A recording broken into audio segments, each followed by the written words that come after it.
오늘 우리가 2주 동안 이제 출애굽이라는 주제를 가지고 말씀을 살펴볼 건데, 그 첫 번째는 그 시작에 대해서 한번 살펴보려고 합니다. 여러분 혹시 보셨는지 모르겠지만 찰리와 초콜릿 공장이라는 영화가 있습니다. 그 영화는 대략적인 줄거리는 이래요. 최고의 초콜릿을 만든다고 소문난 그 윌리 원카의 초콜릿 공장에 5명의 아이들이 방문하게 되면서 일어나는 일을 그리고 있는데요. 문제는 이 초콜릿 공장에 가고 싶은 아이들은, 사실 모든 아이들이 그 초콜릿 공장을 보기를 원하지만 이 공장의 주인인 윌리 원카가 단 5명의 어린이만을 그 공장을 견학할 수 있도록 자기의 초콜릿 안에 골든 티켓이라는 것을 넣어놓게 됩니다.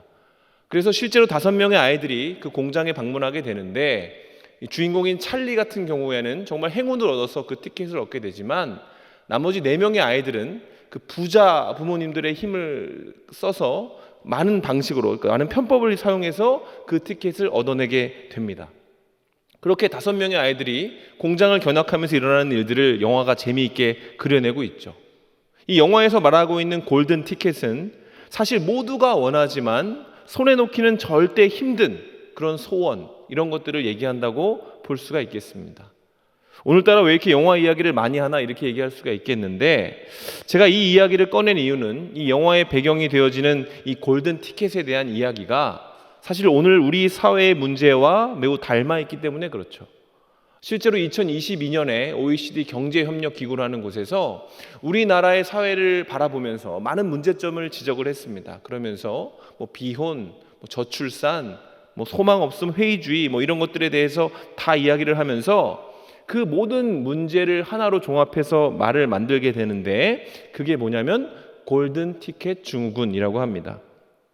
우리 사회를 휘감고 있는 모든 문제의 중심에 이 골든 티켓을 얻지 못하는 사람의 마음, 즉 절망의 문제가 자리 잡고 있다는 주제죠.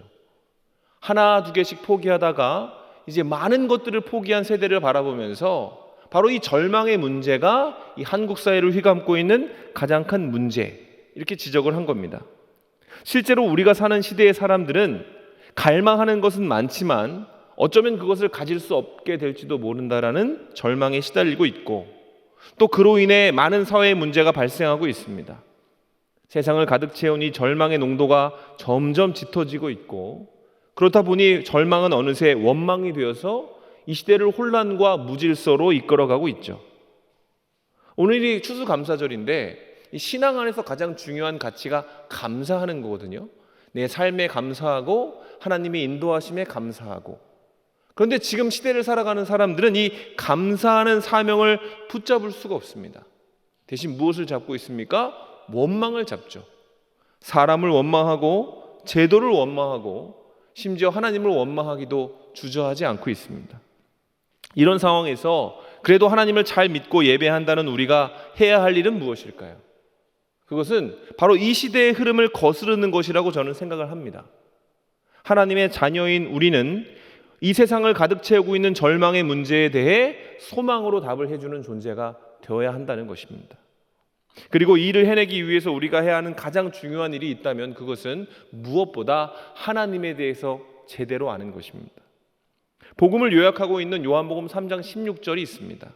그 내용은 이렇죠. 하나님이 세상을 이처럼 사랑하사 독생자를 주셨으니. 여기서 하나님이 사랑하신 세상이라는 것은 코스모스라고 하는데, 하나님이 창조하신 아름다운 세상을 말하고 있는 것이 아닙니다. 코스모스라는 건 뭐냐면 혼란과 무질서가 가능한 세상을 얘기해요. 그러니까 죄로 인해 망가져서 절망적인 형태를 띠고 있는 세상을 하나님이 사랑하셨다라고 복음이 얘기하고 있다는 것입니다. 예, 하나님은 이 세상을 사랑하세요. 비틀어지고 왜곡되어져 버린 세상이지만 미워하시기 전에 사랑하신다는 것, 그래서 가장 귀한 것을 그 세상을 위해 내어주셨다는 것이 복음의 직접적인 내용입니다. 오늘날도 이 하나님의 사랑은 끝이 없이 이어지고 있어요.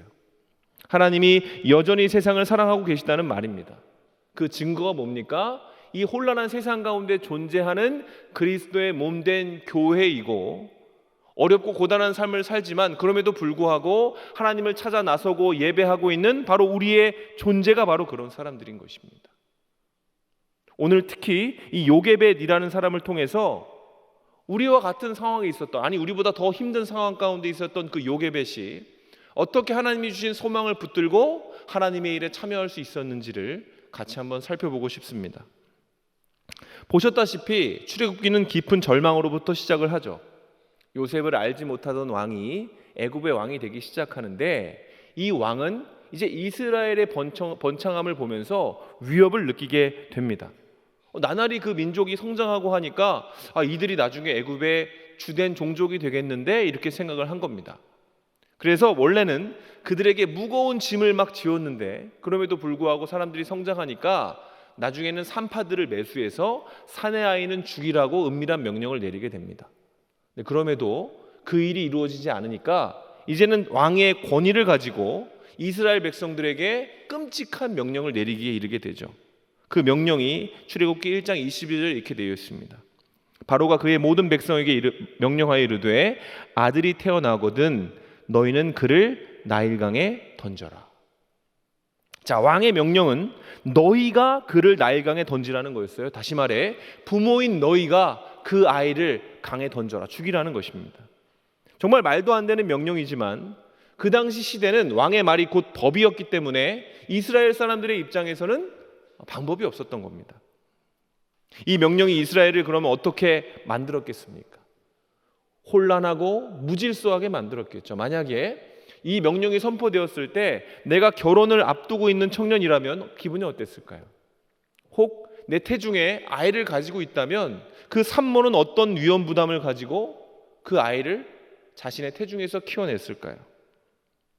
아마 그 명령이 선포된 그 순간 축복받아 마땅한 산모의 배는 이제 불안 요소가 되는 겁니다.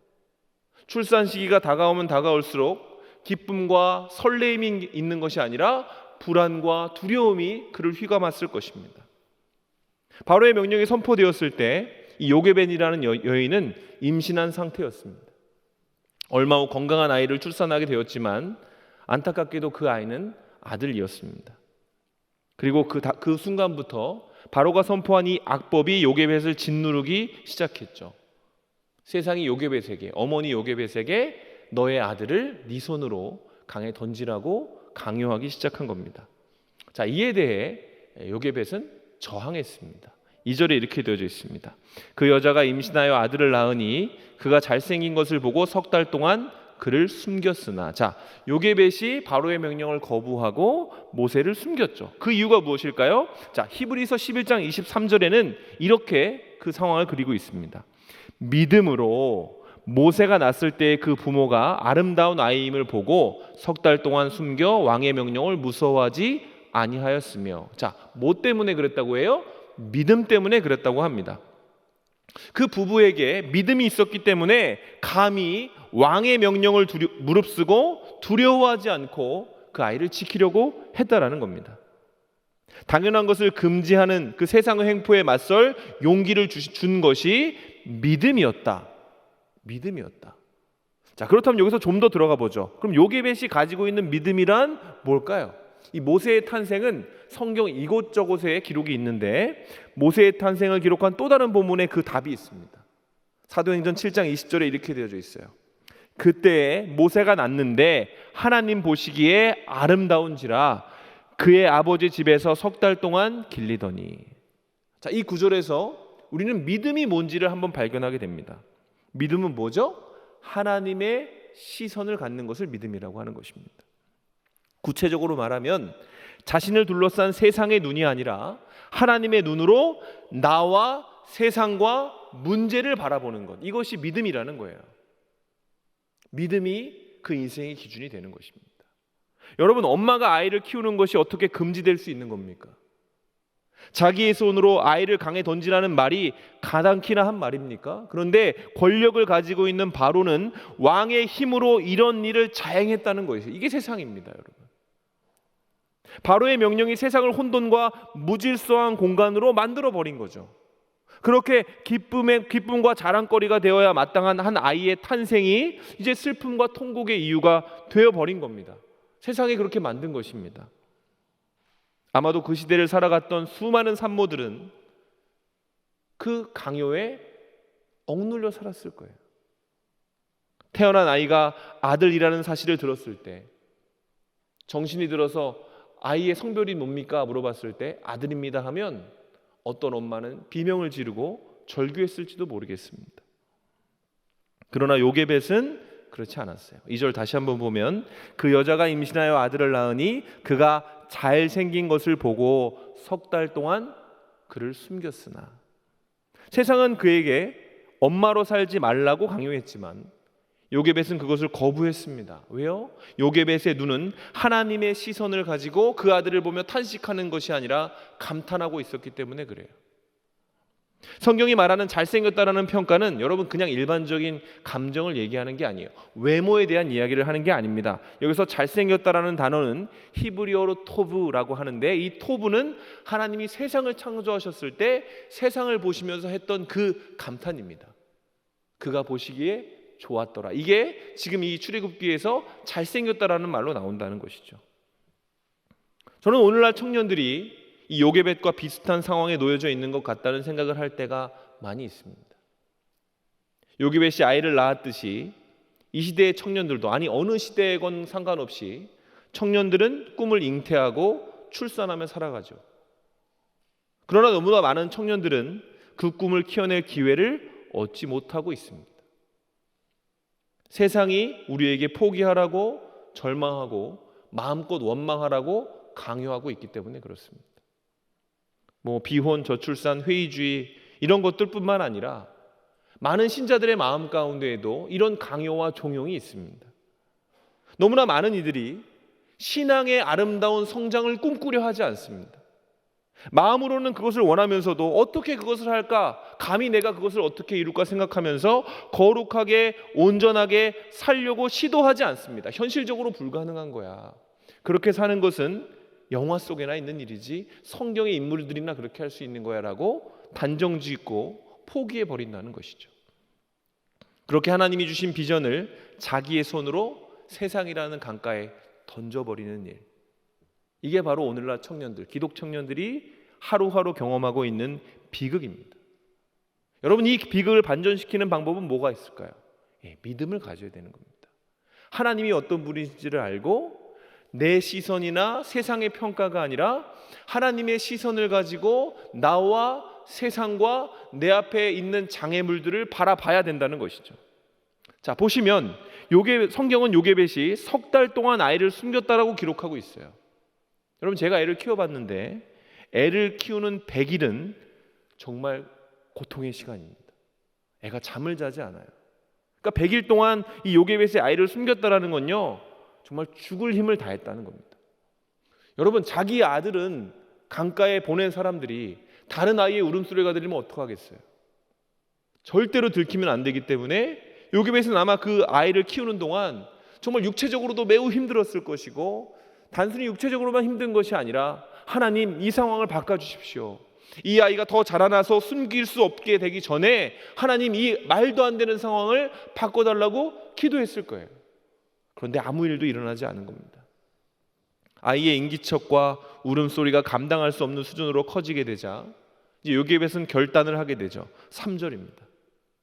더 숨길 수 없게 되매 그를 위하여 갈대상자를 가져다가 역청과 나무진을 칠하고 아기를 거기 담아 나일 강가 갈대 사이에 두고, 자, 그녀가 갈대 상자를 하나를 만들어서 나일강에 그 상자를 띄웁니다. 자, 그러면 드디어 요게벳이 굴복한 걸까? 바로의 명령에 굴복하고 자기의 자녀를 강에 버린 것일까? 여러분, 그렇지 않습니다. 아이를 숨긴 것과 갈대 상자는 연장선상에 있어요. 그녀는 그 갈대 상자를 견고하게 만들었습니다. 물이 새어 들어가지 아니할 수 있도록 견고하게 내 아들이 편안하게 있을 수 있는 공간으로 그 갈대 상자를 지었다는 거예요.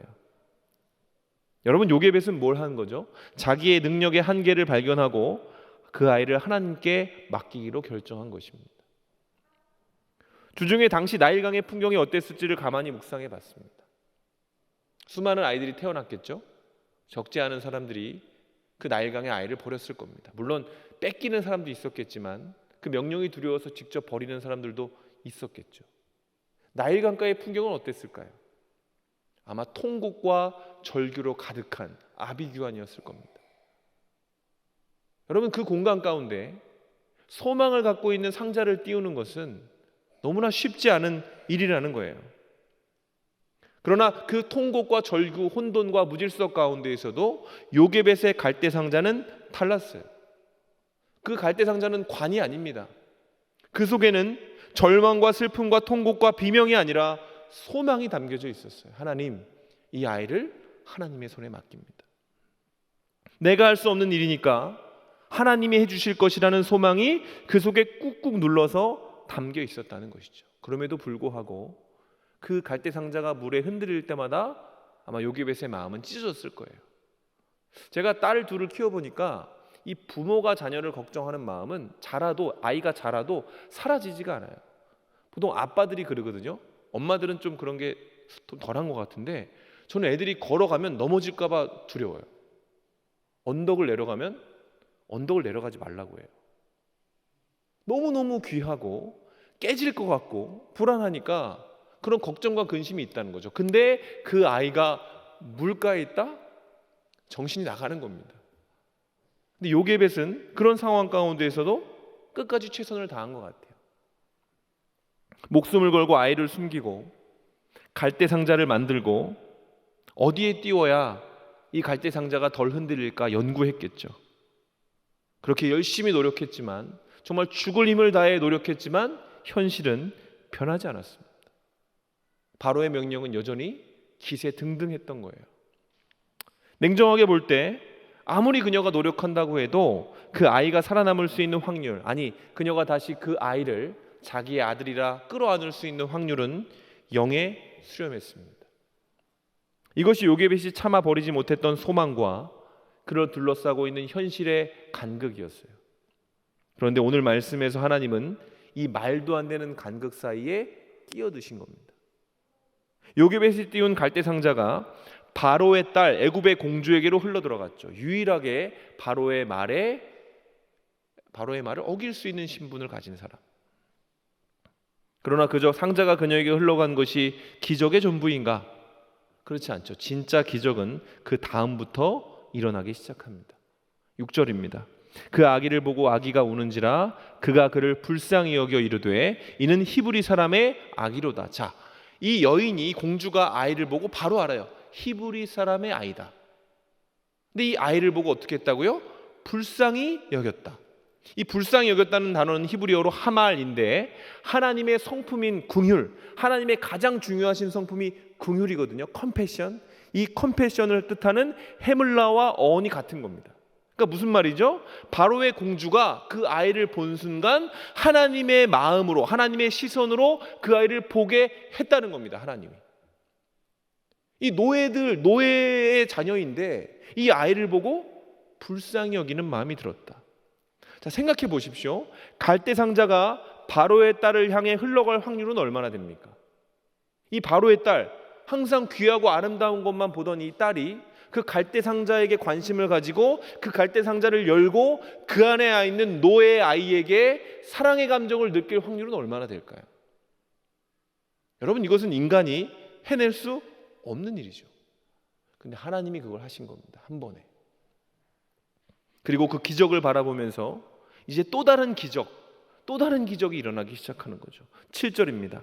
그의 누이가, 미리암이죠. 그의 누이가 바로의 딸에게 이르되 내가 가서 당신을 위하여 히브리 여인 중에서 유모를 불러다가 이 아이에게 젖을 먹이게 하리이까. 여러분, 갈대 상자가 갈대밭에 놓여져 있었을 때에, 출렁거리며 있었을 때에 미리암은 떨리는 마음으로 그 갈대 상자를 바라보고 있었습니다. 눈앞에서 일어난 일을 다 봤겠죠. 갈대 상자가 바로의 궁전으로 들어가고 그 공주가 그 갈대 상자를 열고 보는 것을 다 본 겁니다. 그런데 여러분, 그가 어떤 얘기를 했는지는 성경에 나와 있지 않아요. 근데 미리암이 어떻게 합니까? 공주의 앞으로 뛰어나갔습니다. 미움받는 히브리 노예의 신분으로 애굽의 공주에게 감히 다가가 담대하게 말하는 겁니다. 내가 가서 당신을 위하여 히브리 여인 중에서 유모를 불러다가 이 아이에게 젖을 먹이게 하리이까? 공주가 답하죠. 가라. 그리고 유모를 불러옵니다. 요게벳이 온 겁니다. 무슨 일이 일어난 겁니까? 미리암은요, 절망의 시대에 태어나서 절망을 배워야 되는 소녀예요.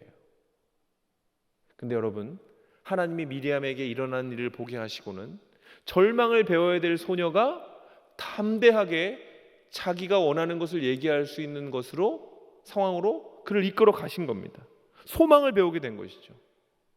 여러분, 이윽고 바로의 딸 앞에 나온 요게벳은 어떤 말을 듣는지 아세요? 공주의 입술을 통해 하나님만이 해주실 수 있는 그 일을 듣습니다. 9절입니다.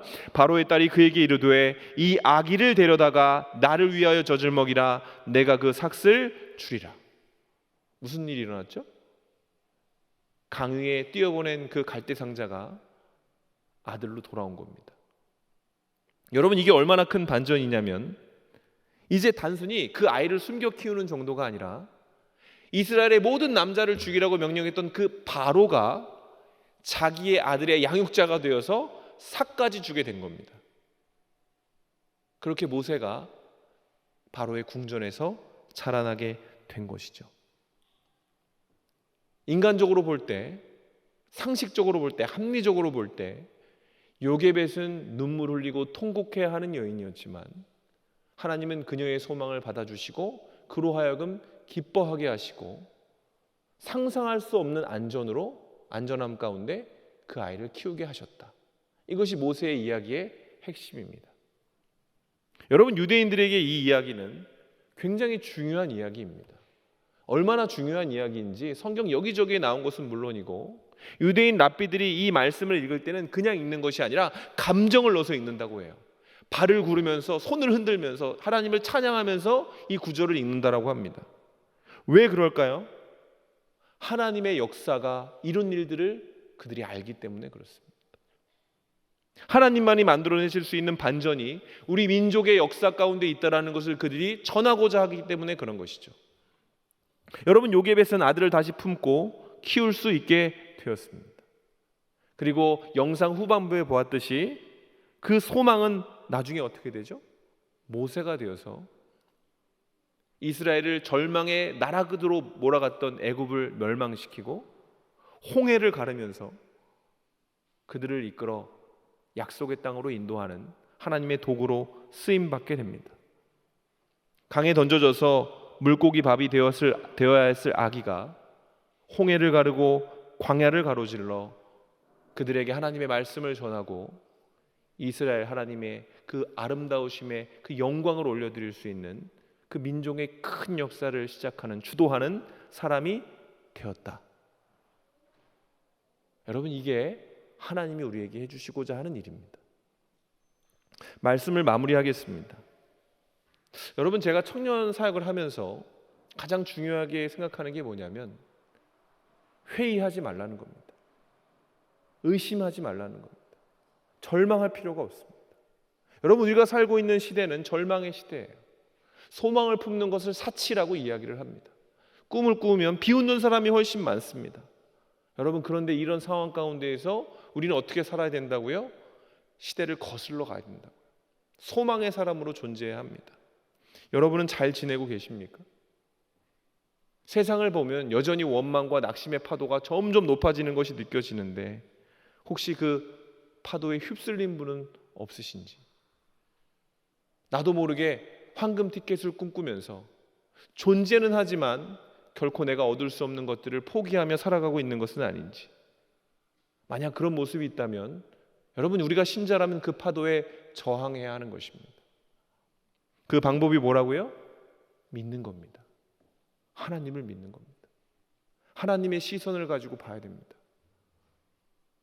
짧은 시간의 눈으로 바라보지 말고 모든 것을 시작하고 끝내실 하나님을 바라보면서 내가 품을 수 없는 소망을 품고 믿음의 주요 온전케 하시는 예수 그리스도를 바라봐야 된다는 거예요.